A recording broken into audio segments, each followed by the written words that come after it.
Good evening. This is All India Radio. I am Manoj Singh Rana and with me is Prashant Kumar Sinha with the evening news.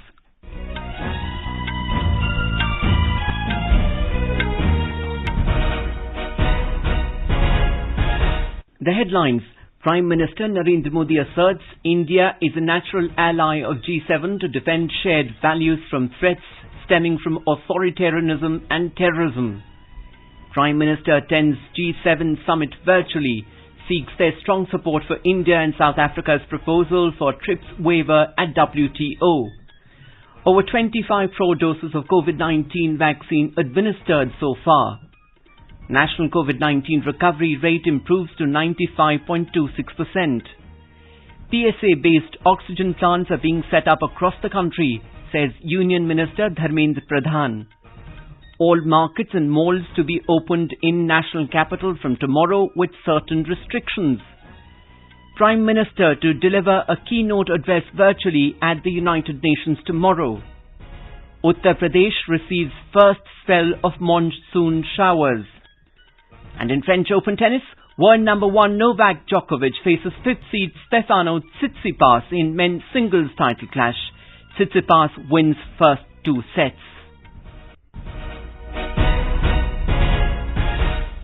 As many states are relaxing lockdown norms, we advise our listeners not to lower their guard as the COVID-19 pandemic remains a threat to our health. Please stay at home unless it is essential to go out and continue to follow the 4 simple steps. Wear a face mask, maintain 2 gaz ki duri for social distancing, focus on hand and face hygiene and get vaccinated. For any COVID-related information and guidance, contact National Helpline numbers 011-2397-8046 and 1075. And now the news. Prime Minister Narendra Modi participated in 3 outreach sessions of the just concluded G7 summit over the past 2 days. Briefing the media this evening, P. Harish, Additional Secretary, Economic Relations in the Ministry of External Affairs, said Mr. Modi spoke on various elements of building life better, stronger together and greener. The Prime Minister spoke on 2 sessions today on climate change and open societies. On climate change, Prime Minister Modi called for collective action, recognizing that this challenge cannot be addressed in silos. He spoke of India's achievements on climate change and shared that India is the only G20 country on track to meet its Paris commitments, which are 2-degree compatible. Mr. Modi highlighted the need for climate action to include all dimensions of mitigation, adaptation, technology transfer, financing and equity, climate justice and lifestyle change to provide the necessary space for the developing countries to grow. He called on the G7 to meet their unfulfilled promise of $100 billion annually in climate finance. He also highlighted India's leadership of global initiatives such as the International Solar Alliance and the CDRI, Coalition for Disaster Resilient Infrastructure. The 3rd session pertained to open societies and open economies, and the Prime Minister was a lead speaker at this session. He highlighted India's civilizational commitment to democracy, freedom of thought and liberty. He said India is a natural ally for the G7 and guest countries to defend these shared values from a host of threats stemming from authoritarianism, terrorism and violent extremism, disinformation and infodemics and economic coercion.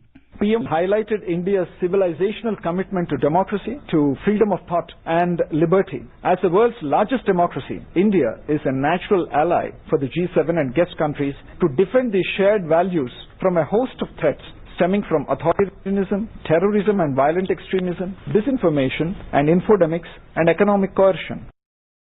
He also underscored the vulnerabilities inherent in open societies and called on tech companies and social media platforms to ensure a safe cyber environment for their users.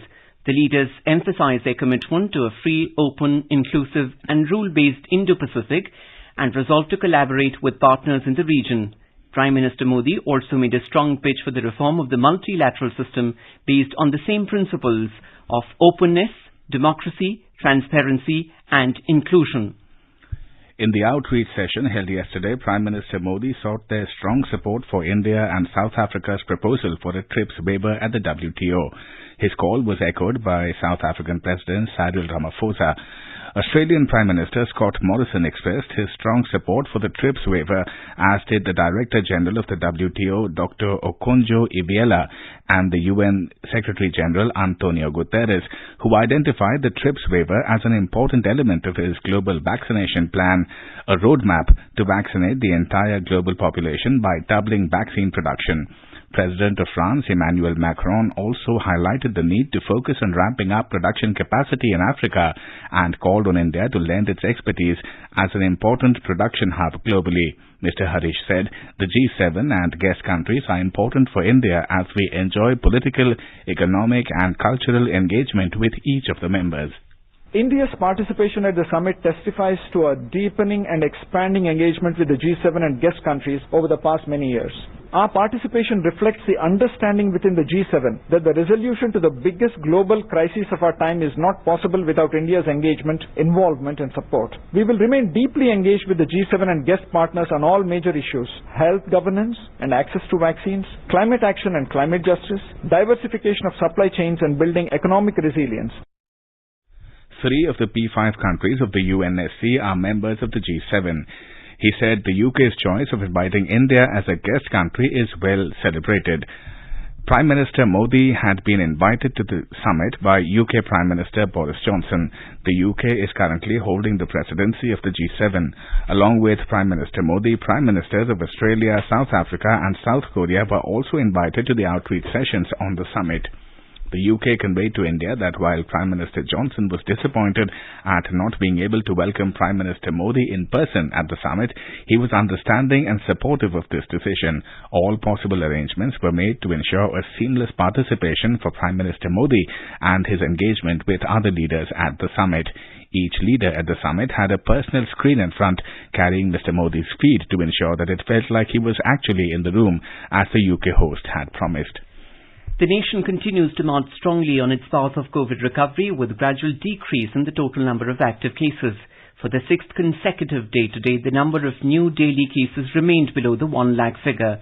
In the past 24 hours, 80,834 new cases were recorded nationwide, which is the lowest in last 71 days. In the same time span, over 1,32,000 COVID patients recovered from the disease. The recovery is outnumbered the daily new cases for the 31st consecutive day today. The Health Ministry added that so far over 2 crore 80 lakh people have recovered from the COVID-19 infection in the country so far. With this, the recovery rate in the country has further improved to 95.26%. The Ministry added that 3,303 COVID-related deaths were reported in the last 24 hours, taking the cumulative toll to 3,70,384. India has crossed a major landmark with administration of more than 25 crore doses of COVID-19 vaccine to the beneficiaries so far. The Health Ministry has informed that more than 34,84,000 vaccine doses were given in the country in the last 24 hours. Out of this, nearly 31 lakh beneficiaries were vaccinated with the first dose, whereas over 3,80,000 beneficiaries received their second dose of the vaccine. The cumulative figure of vaccine doses administered under the largest vaccination drive in the country now stands at over 25 crore 31 lakh. The Russian COVID-19 vaccine Sputnik V is likely to be available at Indraprasth Apollo Hospital in Delhi from Tuesday. Our correspondent reports the program for Sputnik V rollout at Indraprasth Apollo Hospital will depend on the consignment received. The first phase of the Sputnik V rollout by Apollo Hospitals and Dr. Reddy's Laboratories had started on a pilot basis on the 17th of May in Hyderabad and on the 18th of May in Visakhapatnam. The Indian Railways is continuously engaged in delivery of liquid medical oxygen to various states and union territories. The Railways Ministry has said the oxygen express trains have crossed the milestone of 30,000 metric tons of liquid medical oxygen delivery across the country. These have been transported by 1,734 tankers. The Railways Ministry has said that 421 oxygen express trains have completed their journey and brought relief to various states and union territories. Petroleum and Natural Gas Minister Dharmendra Pradhan today inaugurated a pressure swing adsorption PSA-based medical oxygen generating plant at the Maharaja Agrisene Hospital in Punjabi Bagh, New Delhi. The plant has been set up by the Indraprasth Gas Limited and it can also be used to fill oxygen cylinders. 6 more PSA-based plants are being set up in Delhi by oil and gas public sector undertakings. Speaking on the occasion, Mr. Pradhan said, as guided by Prime Minister Narendra Modi, PSA-based oxygen plants are being set up across the country. He said this is part of an overall strategy to be ready for any possibility of a third wave of COVID-19 pandemic in the country. The Hyderabad-based ICMR National Institute of Nutrition (NIN) will conduct a seroprevalence survey relating to COVID antibodies among children in Telangana soon. NIN Director Dr. R. Hemlata informed that the survey is likely to be taken up next month. She said the ICMR is going to conduct a survey among children across the country soon, and various ICMR institutions will take part in it in different states. The NIN has conducted 4 phases of the survey in Telangana so far among adults and will take up the survey among children this time. All markets and malls will be opened in the national capital from tomorrow with certain restrictions. Delhi Chief Minister Arvind Kejriwal today announced more relaxations in lockdown restrictions as part of reopening the national capital in a phased manner. As per the new directions, all markets, complexes and malls can now reopen from 10 a.m. to 8 p.m. without following the odd-even criteria. The restaurants will be allowed to open at 50% seating capacity from tomorrow.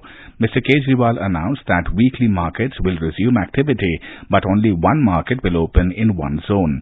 Mr. Kejriwal said if the number of daily COVID cases spike, then the Delhi government will again impose curbs.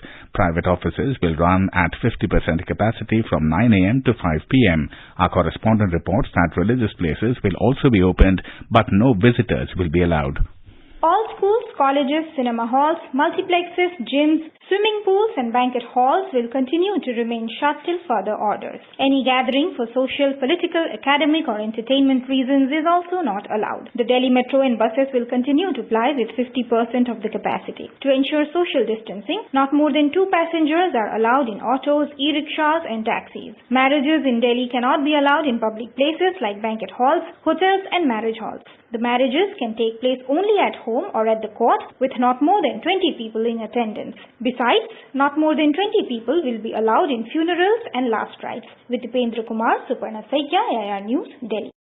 In Karnataka, HSIS Gosha Government Hospital in Bengaluru is a dedicated 150-bed hospital for COVID-positive pregnant women. It achieved a remarkable milestone yesterday by successfully carrying out 300th delivery among COVID-positive pregnant women. More from our Bengaluru correspondent. Special care is needed to carry out delivery of COVID-positive pregnant women. Gosha Hospital was converted into a dedicated maternal hospital. The staff in OPD and in the wards has to work wearing N95 masks, cap, face shield, surgical gowns and gloves. The medical superintendent in Gosha Hospital, Dr. D. Tulsi, informed AIR News that the newborn child needs to be isolated from mother. Mother has to put face mask and practice hand hygiene before each feeding. To prevent transmission of infection from mother to baby, we have provided precautionary measures to the mother, which include face mask, hand sanitizers, and given instructions to the mother to wash her hands with soap and water or sanitizer while feeding the baby and keep distance from the baby. Dr. Tulsi informed that special healthcare protocol is followed according to the standard operating procedure laid out in the treatment of COVID-positive pregnant women. Sudhindra, AIR News, Bengaluru. You are listening to the evening news on All India Radio. A reminder of the headlines before we move on. Prime Minister Narendra Modi asserts India is a natural ally of G7 to defend shared values from threats stemming from authoritarianism and terrorism. Prime Minister attends G7 summit virtually, seeks their strong support for India and South Africa's proposal for TRIPS waiver at WTO. Over 25 crore doses of COVID-19 vaccine administered so far. National COVID-19 recovery rate improves to 95.26%. PSA-based oxygen plants are being set up across the country, says Union Minister Dharmendra Pradhan. All markets and malls to be opened in the national capital from tomorrow with certain restrictions. Prime Minister to deliver a keynote address virtually at the United Nations tomorrow. Uttar Pradesh receives first spell of monsoon showers, and in French Open tennis, world number 1 Novak Djokovic faces 5th seed Stefanos Tsitsipas in men's singles title clash. Tsitsipas wins first 2 sets. For quick news updates round the clock, follow us on our Twitter handle at AIR News Alert. चलो मिलकर एक शुरुआत करें, चलो एक फैसला आज करें, मास्क नहीं तो टोकेंगे, कोरोना को रोकेंगे, चलो एक इरादा करते हैं, चलो कुछ वादा करते हैं, मास्क नहीं तो टोकेंगे, कोरोना को रोकेंगे. Welcome back to the evening news. The centre has been disseminating awareness of 6 national helpline numbers created for the benefit of citizens during the COVID-19 pandemic. The child helpline number is 1098. For senior citizens of Delhi, Karnataka, Madhya Pradesh, Rajasthan, Tamil Nadu, Telangana, Uttar Pradesh and Uttarakhand, the helpline number is 14567. The helpline number of the National Institute of Mental Health and Neurosciences, NIMHANS, for psychological support is 08046110007. The Ayush COVID-19 Counselling Helpline number is 14443 and the MyGov WhatsApp Help Desk number is 9013151515. Prime Minister Narendra Modi will deliver tomorrow a keynote address virtually at the United Nations during the high-level dialogue on desertification, land degradation and drought. The permanent mission of India to the UN has said that the Prime Minister will be speaking at the opening segment in his capacity as the President of the 14th session of the Conference of Parties of the United Nations Convention to Combat Desertification, UNCCD. It said that the President of the General Assembly, the Deputy Secretary General, the President of Economic and Social Council and the Executive Secretary of the UNCCD will also speak on this occasion. The high-level dialogue will assess the progress made in the fight against desertification, land degradation and drought. Union Minister of State for Home G. Kishan Reddy said that under Prime Minister Narendra Modi's government, Jammu and Kashmir and Ladakh are all set to see all-round development in every sphere and field. He was speaking on the occasion of laying the foundation stone in Bhumi Pujan ceremony of the Sri Venkateshwara Swami Temple at Majeen at the outskirts of Jammu. He said that the corona pandemic did slow down the developmental process and the plans of the government which it had for J&K and Ladakh, but expressed hope that the laying of foundation stone of the prestigious temple in Jammu will lead to massive development of J&K. In reply to a question, the Union Minister said that the situation in J&K is under control, adding that no major terrorist incident has occurred during the last 2 years. अभी देश में किधर भी terrorist incidents नहीं रहते, सिर्फ border में छोड़ के. ऐसा बहुत कुछ देश में बदलाव आया है. लैंड ऑर्डर के विषय पर, टेररिस्ट के विषय पर, बम ब्लास्टिंग के विषय पर लगातार 2 साल से एक इंसिडेंट 2 इंसिडेंट छोड़ के देश में कोई टेररिस्ट एक्टिविटी का इंसिडेंट भी नहीं हुआ है. Speaking on the occasion, Minister of State in the PMO, Dr. Jitendra Singh said, with the laying of foundation stone of Sri Venkateshwara Swami Temple in Jammu, a new beginning has been set in Jammu and Kashmir. Union Minister of State for Home Affairs G. Kishan Reddy today called on Jammu and Kashmir Lieutenant Governor Manoj Sinha at Raj Bhavan, Jammu. AIR Jammu correspondent reports that the MOS and the LG discussed a range of issues pertaining to internal security, law and order management and public welfare in the Union territory. Besides, discussion was also held on the functioning of DRDO's COVID hospital in Jammu and Srinagar.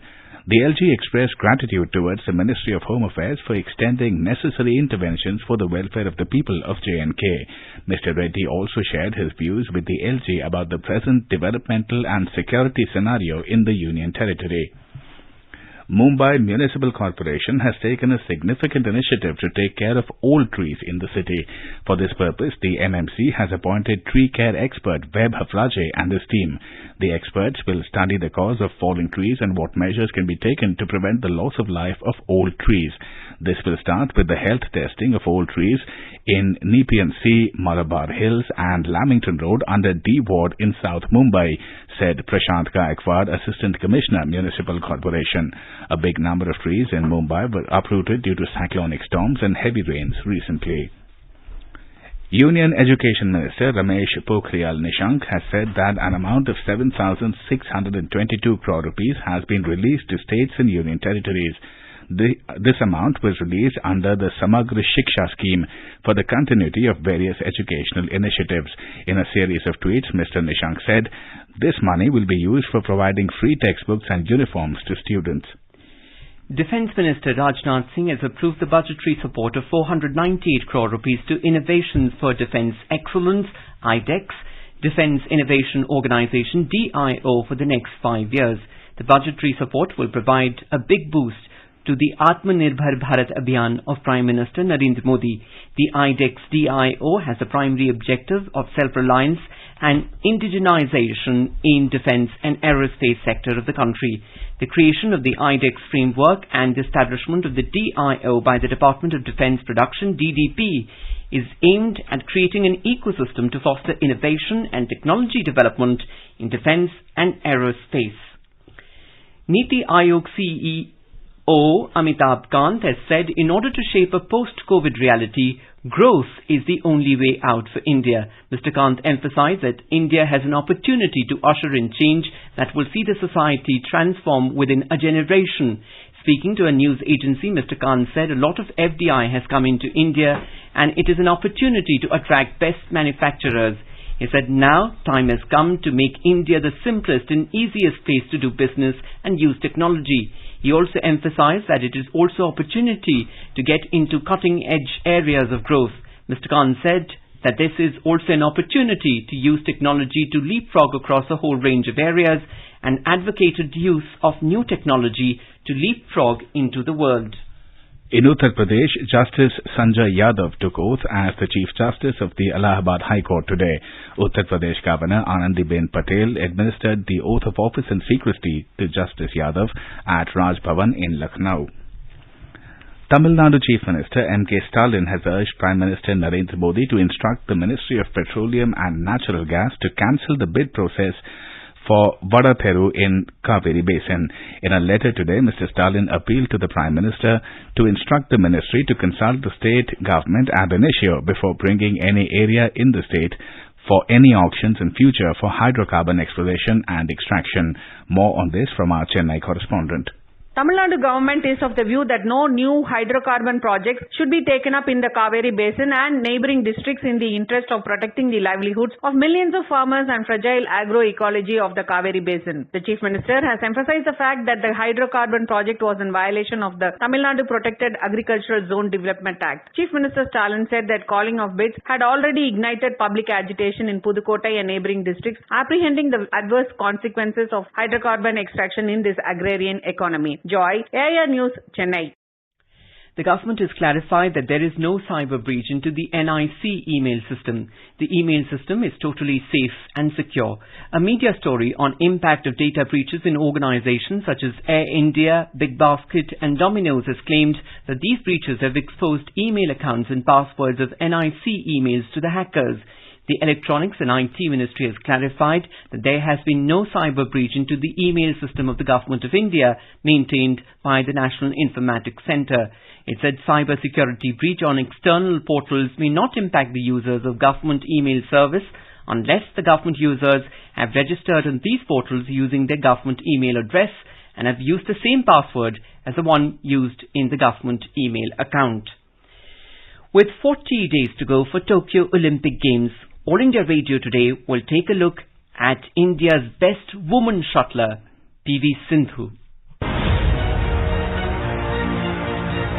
Born on July 5, 1995 in Hyderabad, Sindhu is one of the most accomplished athletes from India, having won medals at almost all the major badminton tournaments, including an unprecedented silver at the 2016 Rio edition. The Rio success made her the first female athlete from India to win an Olympic silver medal. Currently world number 7, Sindhu is also the reigning world champion after winning the 2019 World Championships title, as the 2020 edition was cancelled due to the COVID-19 pandemic. As athletes, we don't have any problem problem in facing, whether if it's training, going to different places and train there. So everything, whatever we ask, I think the TOPS and SAI and also the associations and governments have been providing us. So even in these tough times, we are able to train, practice. I think it's because of them. And they've been motivating us and supporting us because there's no much time for Olympics. The support that they've been giving us is really good and we are happy with that. In the 2016 Rio final, Sindhu lost to Spain's Carolina Marin in 3 games. But with Marin now out with injury, Sindhu would be eyeing no less than the top podium finish. But her biggest threat would be women's singles world number 1 Tai Tzu Ying from Chinese Taipei.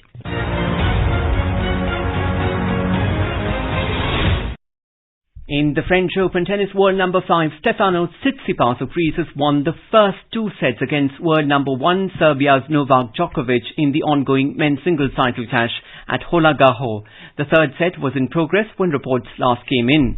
Djokovic reached his 6th French Open final after ending Rafael Nadal's 4-year reign on last Friday when Tsitsipas edged past Alexander Zverev. Czech Barbora Krejcikova completed a singles doubles title sweep at the French Open today when she lifted the women's doubles trophy with compatriot Katerina Siniakova beating Iga Swiatek and Bethany Mattek-Sands 6-4, 6-2. Krejcikova became the first player to win both the women's singles and doubles title in Paris since French woman Mary Pierce completed the feat in 2000. Yesterday, in women's singles final, unseeded Krejcikova beat Russian Anastasia Pavlyuchenkova to win her maiden Grand Slam. Uttar Pradesh received first spell of monsoon showers today as the southwest monsoon entered through the eastern regions of the state. Most of the districts in eastern Uttar Pradesh, including Gorakhpur, Varanasi, Jaunpur, Ayodhya, Ghazipur, Balrampur, Sonabhadra and adjoining areas are witnessing intermittent rain since early morning today. The IMD in its latest forecast has confirmed the advancement of monsoon into most parts of eastern Uttar Pradesh and some parts of western Uttar Pradesh as well. In the next 48 hours, monsoon is likely to advance further in the remaining parts of the state. In Karnataka, orange alert has been sounded in the 7 districts in coastal Karnataka and yellow alert in north interior Karnataka. The Met Department Director in Karnataka, C.S. Patil, has informed that widespread rainfall is expected in the entire state for the next 4 to 5 days. Agumbe in Shivamoga district and Manaki in Uttara Kannada district experienced very heavy rainfall. In the coming 48 hours, rain or thunder showers are likely at most places over coastal Karnataka, south and north interior Karnataka. Now let us take a look at the weather forecast for tomorrow. Jammu will have partly cloudy sky becoming generally cloudy towards afternoon or evening. Minimum temperature will be around 22 degrees Celsius while the maximum will be around 38 degrees.